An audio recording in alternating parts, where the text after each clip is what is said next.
maintenant, vous habitez à Vilvoorde. Oui. Ça fait combien de temps? Depuis 2017, donc ça fait 6 ans.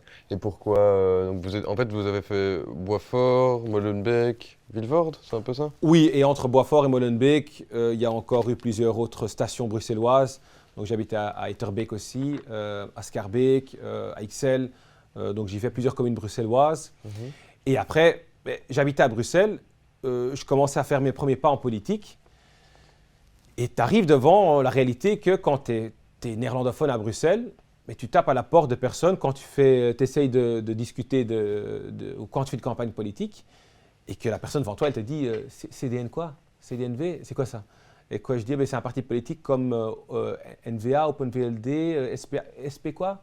NVA quoi? Donc je ne dis pas tout le monde, hein, mais le monde politique flamand pour la communauté francophone à Bruxelles, c'est quasiment une autre planète. Et c'est frustrant parce que tu arrives avec tes brochures flamandes devant un Bruxellois que tu veux aider, et puis tu te réalises, voilà, c'est compliqué de pouvoir vraiment parler à tous les citoyens. Je ne dirais pas que j'y conclus qu'en tant qu'homme politique flamand à Bruxelles, on doit abandonner et on doit juste laisser Bruxelles pour le monde francophone. Je pense qu'on doit respecter justement cet aspect bilinguiste de Bruxelles. On est une région bilingue. Il faut que le néerlandais et le français aient leur place à Bruxelles. Mais pour moi, en tant que bilingue à Bruxelles, c'est vrai que c'était compliqué parfois parce que je me dis, bon, j'aimerais juste passer en français, essayer de convaincre la personne en parlant en français. Et pour moi, il était important de pouvoir parler à tout le monde.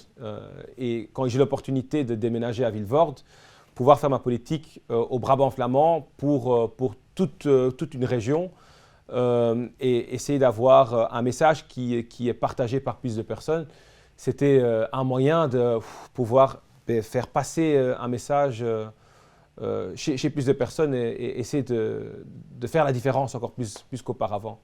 Et puis il y a le fait qu'en tant que flamand à Bruxelles, si on veut devenir député à la Chambre, c'est juste impossible. Juste d'un point de vue mathématique, il est impossible de devenir élu à la Chambre.